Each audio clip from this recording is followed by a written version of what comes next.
September the 25th. One of the UK's most promising boxers would go on to have his biggest fight yet. He didn't go 12 with Shannon Briggs, but Shannon Briggs a shell of the fighter he once was, and a right hand! Coming from a 2-win streak against Kubrat Pulev. Pulev is hurt.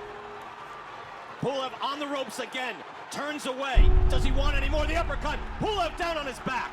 And Andy Ruiz. The fighting pride of London, England, and once again, the heavyweight champion of... Joshua was confident that it was time to show the world that he was finally back. Never a change in mentality. You know the saying, stay hungry, stay humble.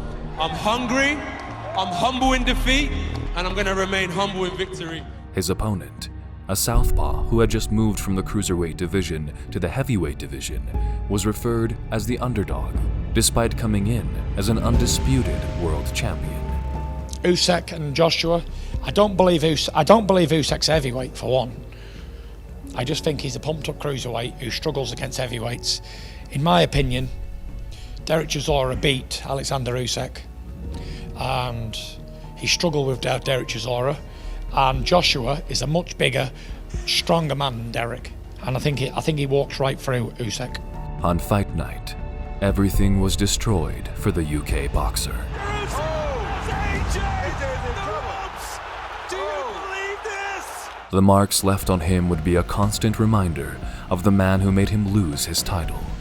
And so, the Joshua versus Usyk rivalry was born. Today, we will look at what would drive both boxers to return to the ring for a possible second fight, and how that would change everything in the heavyweight boxing world. Welcome to Boxing Matrix. Enjoy this video. In June 2019, in the state of New York, Joshua would go on to face the destroyer, Andy Ruiz. Due to their height and the obvious physical difference, fans were certain that this would be another win for AJ, as he was still undefeated at that time. Following the fight, Ruiz was knocked to the ground in the 3rd round by a destructive left hook. Dimitrenko retired on his stool. Ruiz actually called it a tune-up fight of sorts. In between being in camp and getting right back in after he got this fight, and there he goes down! Big delivery from Anthony! Moments after getting up, he seemed to be unfazed by the knockdown, and went on to unleash a barrage of punches, which sent Joshua to the canvas. Joshua go for the kill right here. Joshua, huge right hand, lands on the jaw of Ruiz, somehow staying on his feet. No idea how. And Ruiz counters. Ruiz counters, and Joshua's down. Andy Ruiz knocks down Anthony Joshua for just the 2nd time in his career. What a 3rd round here in Madison Square Garden. The fight kept going, with Joshua being defensive and Ruiz being the puncher. You look for power shots, you're going to be susceptible to that left hook of Ruiz again. Joshua, nice right hand.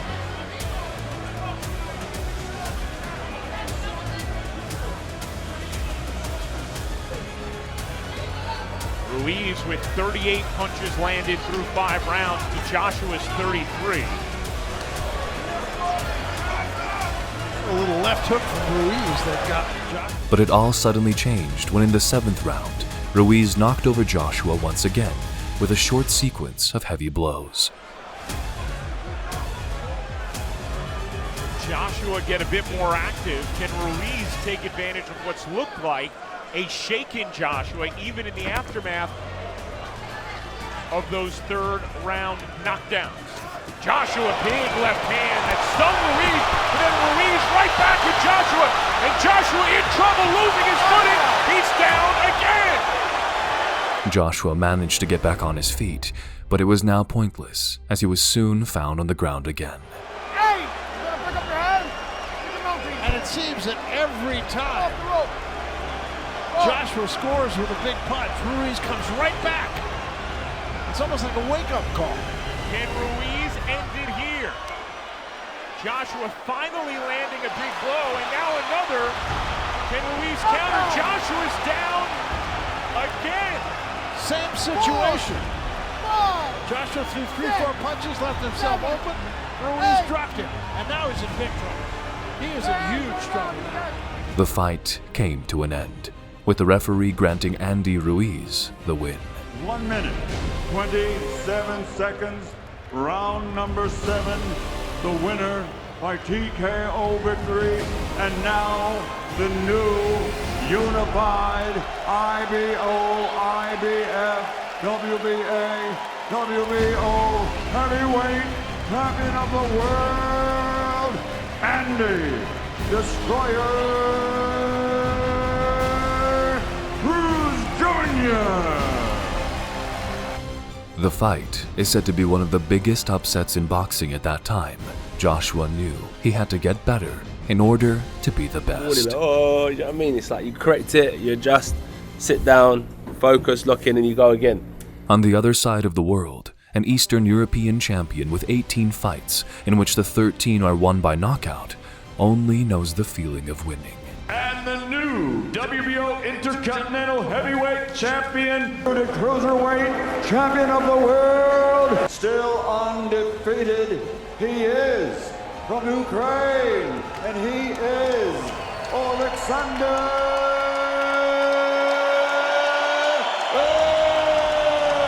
Usyk. After winning the Muhammad Ali Trophy by becoming the first undisputed Cruiserweight World Champion, Usyk was ready to conquer another division, and that was no other than the heavyweight. In October 2020, Usyk was set to face Derek Chisora, another fighter who was well established in the heavyweight division. This was his final step before having a title shot.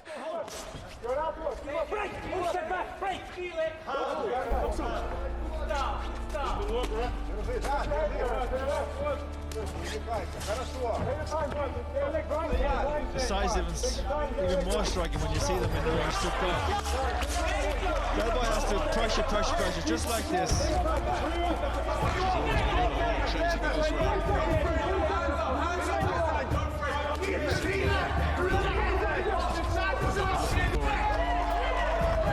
the ropes there, then gets out of trouble. Tucks up really nicely there. Usyk.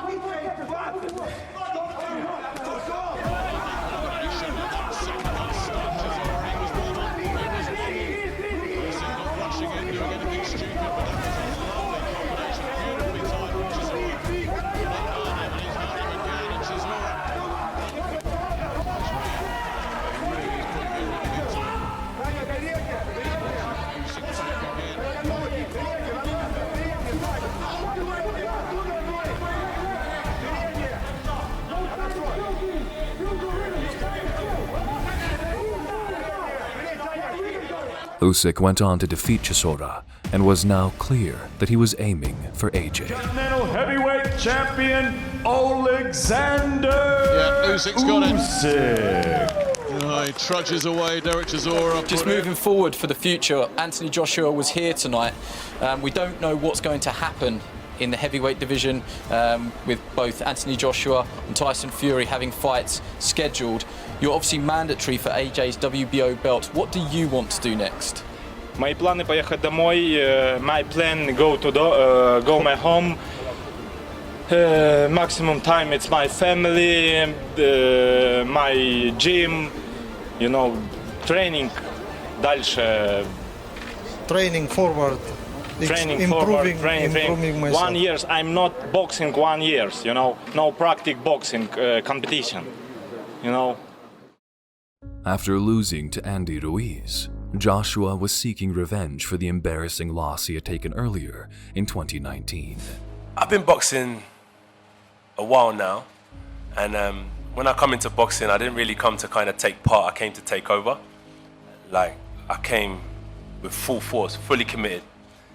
And like the focus has always been there, but I never had a chance to reflect, you know, because it was just like the European Championships, World Championships, Olympic Championships, British title, World title, boom, boom, boom, boom, boom. And I'm not here to put on a show, I'm just here to win.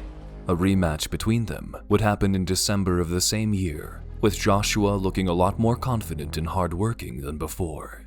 The fight was the best fight 2019 had seen, and the winner was no other than AJ by unanimous decision. Absolutely, he has to stay switched on. We know how dangerous Ruiz is, and he hurt Anthony Joshua badly several times out in New York, so expect a very disciplined display from Anthony Joshua. He's going to have to work well behind his jab. That will be his game plan to try and keep patient start from Ruiz, but good stuff from Joshua. Good jab. That jab has been the most telling punch of the fight so far. All business, all focus from Anthony Joshua. Ruiz, the stalker, but he's finding difficulty getting in range. As Joshua again pokes out that left jab, that's the right one from Ruiz, and a big right hand. Joshua followed it up again. Blood starts to trickle down Ruiz's eye. This is a fine start from Anthony Joshua, a fine start.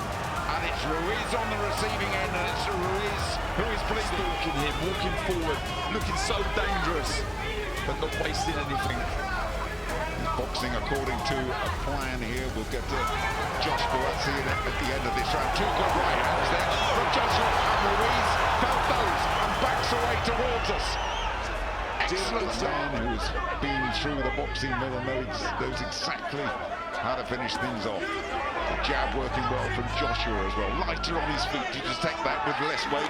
Lighter on his feet, more mobile. Yeah, happy to move. Spearing that left jab out. Already I've seen that he's bringing it straight back to his chin as opposed to his waist like he was in the first contest. Good defense by Joshua there. But again, Ruiz. Verbal exchange and a tap of the gloves, and for me that is what Ruiz has to do. He has to mess him around, he has to make him lose his concentration. Jim, that was right and cute, exactly what I was saying. He needs to start forcing this closer gap, and that's exactly what he's done. He stepped in with a big jab and then a massive right hand that AJ took well. Credit to him, it was on the back of the head. Oh, another big right hand. And a good left hook as well came in there. And they're carrying, I don't know what Pavon's doing there, he's trying to stop them. He doesn't want to get between them to forget. Yeah, get back to the game plan now. Behind that jab, keep moving. Try and get Ruiz to walk onto that right hand, and Ruiz needs to start closing that gap. You see, caused some damage in the last round. He's getting closer, and this is where he wants to be, does Ruiz.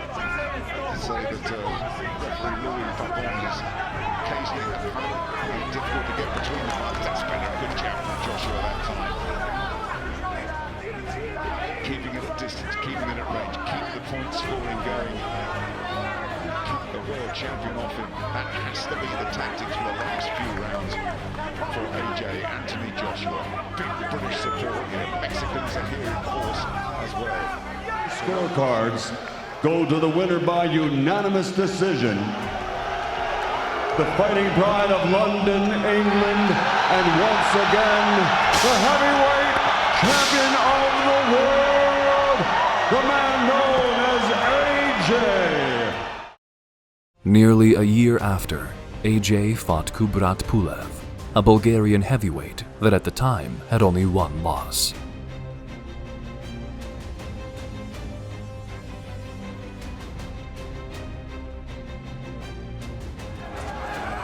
As long as Joshua doesn't stand in front of Pulev too long to get timed, then he's fine. But look, right here, he just needs to not stand right in front of him and then look for the right opening. And there's a combination from Joshua.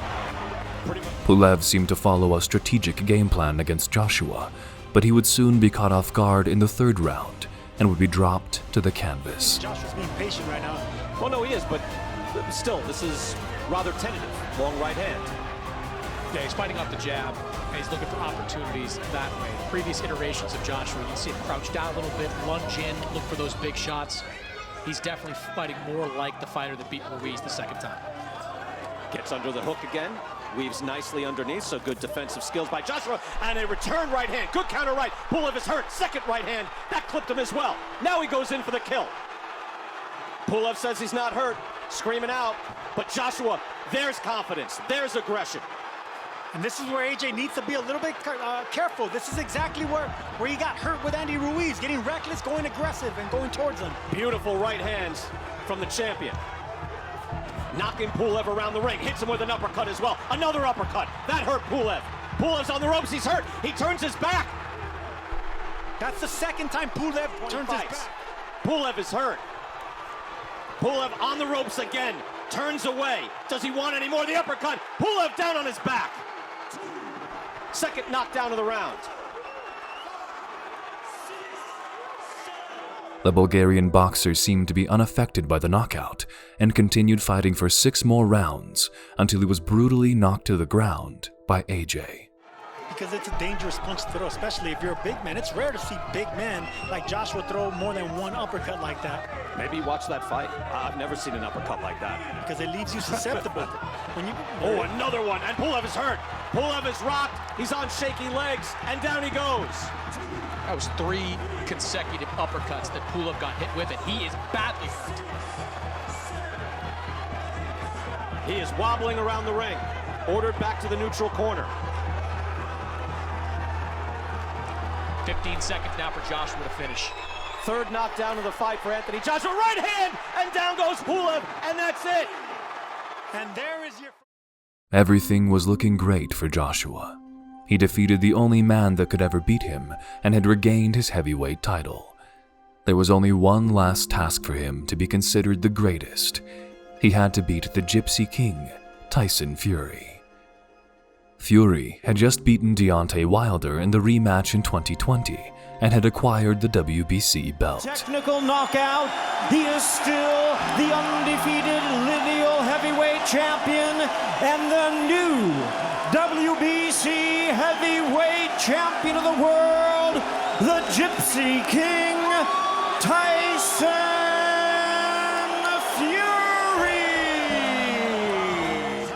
Though a third fight with Wilder was already in the works, Tyson decided to step back as the bout was getting postponed every other month. This action made the media believe that the fight between him and AJ would finally come to reality. After defeating Pulev, Joshua made it clear that his next target was no other than Tyson Fury. 2019. Look, bro, I started this game in 2013. I've been chasing all the belts. I've been dealing with mandatories. Of course I want to challenge. It's not about the opponent, it's about the legacy and the belt. Whoever's got the belt, I'd love to compete with them. If that is Tyson Fury, let it be Tyson Fury. It's no big deal. The Gypsy King later made it clear that he wanted to embarrass Joshua in front of everyone and that he was not a big deal for him. Shit himself live on television. He got asked did he want the fight, and he went around the bushes and put his arse on the edge. I want the fight. I want the fight next. I'll knock him out inside 3 rounds. He's a big bum dosser. Can't wait to knock him. A 2-fight deal between the two champions has been agreed in principle since June 2020, and both sides had signed the contract by March of 2021, with the final details of a date and venue to be determined. On May the 17th, 2021, an announcement was made that the fight would take place on the 14th of August, 2021, at a venue in Saudi Arabia. However, 24 hours after the announcement was made, the US court made a decision that Deontay Wilder should fight Fury for a 3rd fight on a date up to the 15th of September. On the other hand, the WBO issued an instruction that Joshua would have to fight Usyk in order to maintain his title. As a result of the difficulties in agreeing the fight between Joshua and Fury, both went on to fight their designated opponents. Following the decision to move up to the heavyweight division in 2019, and after Joshua lost his titles against Andy Ruiz in June of that year, Usyk successfully petitioned to the WBO to be their mandatory challenger. And so, with the Joshua-Fury fight not being agreed in 2021, it was time for AJ to face the Ukrainian madman on the 25th of September. 2 days before the fight, the press conference took place, and both fighters were looking relaxed and confident in themselves. AJ was talking during the whole press conference, while Usyk did not even say a word. Yeah, thank you all for coming. Happy to be back again. This fight that I'm very excited about. You gotta wanna train. You gotta wanna put the work in. You gotta wanna improve. You gotta wanna practice. So that's why I like, when I started boxing, it was fun because I was absolutely SHIT when I started. I'm still getting better, but I like the challenges because I was trained. Come back 3 months later, I'll beat the guys up that were giving me problems. I would fight. If I lost, I'll come back again. So this fight gives me the motivation to practice. Again. What made it even more strange was the fact that Usyk was constantly writing on a paper, making the crowd think that he was coming up with a strategic game plan. The press conference did not involve any trash talk and was quite a respectful first look at what was about to come. On fight night, we saw a different Joshua.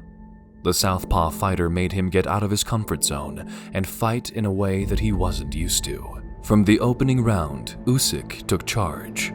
Rather than backing away and fighting at distance, the Ukrainian stood his ground in the center of the ring and began setting puzzles of movement, which unsettled and even bemused the more physically imposing Joshua. Man from Ukraine, Usyk, trying to get the reaction from Anthony Joshua. Boy Jones says it's very important for Joshua to get out to a quick start. It is, but you see, I saw Usyk get off to the start first with a good left hand that's coming. There's positive work with the feet from Usyk. Doesn't give up too much ground as he hasn't so far. By the third round, the pattern of the fight was set, and a big left rocked Joshua. His head swiveled on the giant base of his neck, and he looked briefly stunned. There's that tremendous footwork. That's what I'm talking about. He's going left to right. He's not going straight down the pipe, so you don't have to worry about running into a big shot. And that's what he has to do. Change to Roy Jones Jr.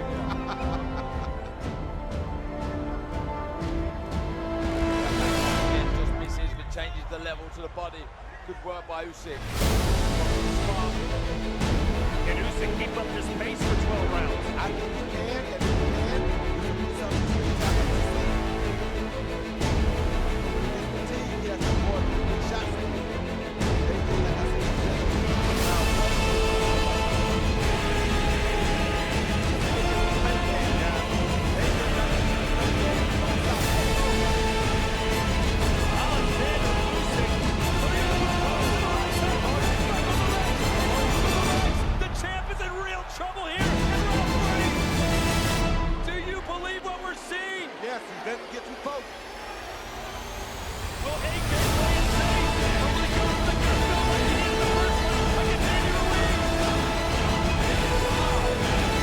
Usyk's smart use of feints and little dips of movement never allowed Joshua to settle, and as the fight unfolded, it was clear that the outgoing champion was struggling.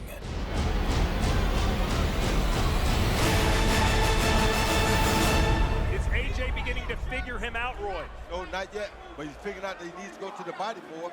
He is figuring that out. He's controlling the pace better though now, Anthony Joshua. Yes. Not getting picked off as much.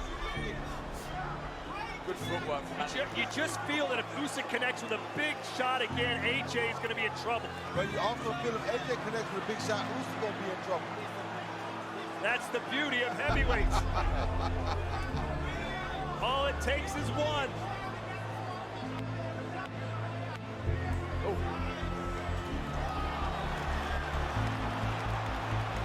AJ with a right shot. He's found his confidence. Later in the fight, Usyk again forced Joshua back with a stinging combination and then a cuffing short right hand. Joshua was drained and battling to see the punches that were flying at him. Electric. Oh, backhand from Usyk. AJ took the sting out of that. Flipped back.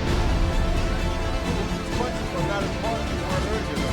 Straight up with that left hand, right on the chin. Joshua took that one well. As they came out for the 12th round, Joshua needed a stoppage, but Usyk remained the more destructive puncher. AJ stalking his man, but not throwing anything. The footwork were alive with no much. No. Usyk trying to send shockwaves throughout the heavyweight division and the boxing world in general. He's got AJ in trouble in London with 1:39 to go. Tremendous boxing by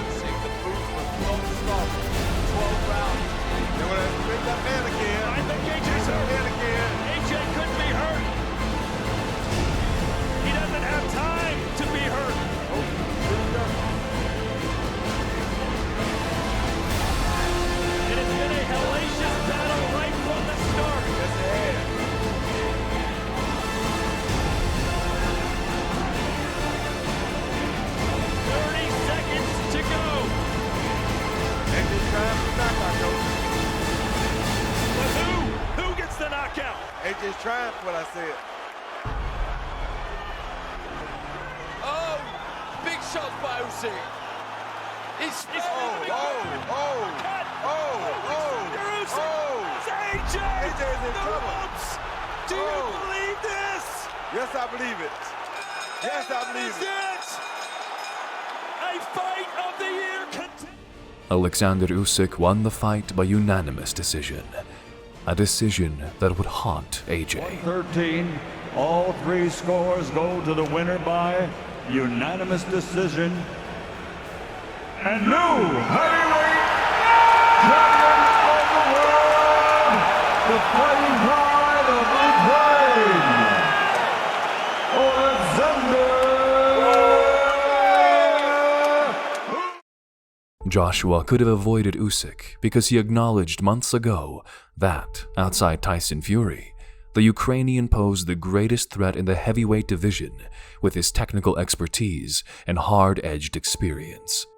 Both men won Olympic gold at London 2012, but Usyk had 350 fights in the unpaid ranks. Joshua, in contrast, had just 51 bouts as an amateur. Usyk offered a litmus test, and Joshua, for all his courage, was badly exposed. During the post-fight interview, we saw a different AJ, a more humbled Joshua that had acknowledged all his flaws and was hungry to better himself in order to face the Ukrainian for a second time. And just rejuvenate myself, because no one's going to do it for me. I can't depend on anyone to come and pick me up and pat me on the back. That's why I'm not going to, put my head in my palms and cry all night about it. I'm going to lift myself up and look myself in the mirror and say, I know I can do it. I just got to put myself up to it. And that's where I want to get back to training, back to the drawing board and get back on the gravy train again. It's like, if this was the end of the story, it'll be more emotional for me, but I know that I trust in my process. Whatever's happening, good and bad, I just trust in my process. Although a second fight between the two heavyweights has not yet been officially announced, it is clear that both fighters look forward to it, with Joshua training harder than ever for the southpaw boxer. Eddie Hearn, the promoter of Joshua vs. Usyk, has stated that the fight could possibly take place in April 2022. I've actually... Alex Krasik called me just before this Zoom, and I said I'd call him back in 20 minutes. So we're working on the dates and the venues for that fight. Not much happening on the Dillian White-Tyson Fury fight, but a lot happening behind the scenes. And I think just stand by. You've got obviously the schedule set today for the end of March, and then as we go into April, you can expect to see Joshua Usyk and maybe even White against Fury in April, and Conor Benn and Callum Smith, and so much more to come. So block up. Floyd Mayweather, who is considered by many as the greatest boxer that has ever stepped in the ring, predicted that AJ would lose against Usyk. Floyd had offered to train him for the boxing clash, but Joshua refused as he wanted to stay loyal to his team. Joshua, I told him from the beginning. I was one of the first guys to come on record from the beginning. I told him he can come and I can teach him some pointers. After his loss, Floyd immediately knew that there was going to be a rematch, and despite the first offer denial, he invited AJ to join him so the past would not be repeated in the ring. On the other hand, Usyk seems to be even more confident in himself now that he holds the heavyweight titles. Leaked videos from the gym show the Ukrainian working non-stop in order to be the best in the division and to remain the undisputed champion. This mega fight would indeed prove if Anthony Joshua should be considered one of the best boxers the scene has to offer, and if he is worthy enough to face his UK rival, Tyson Fury.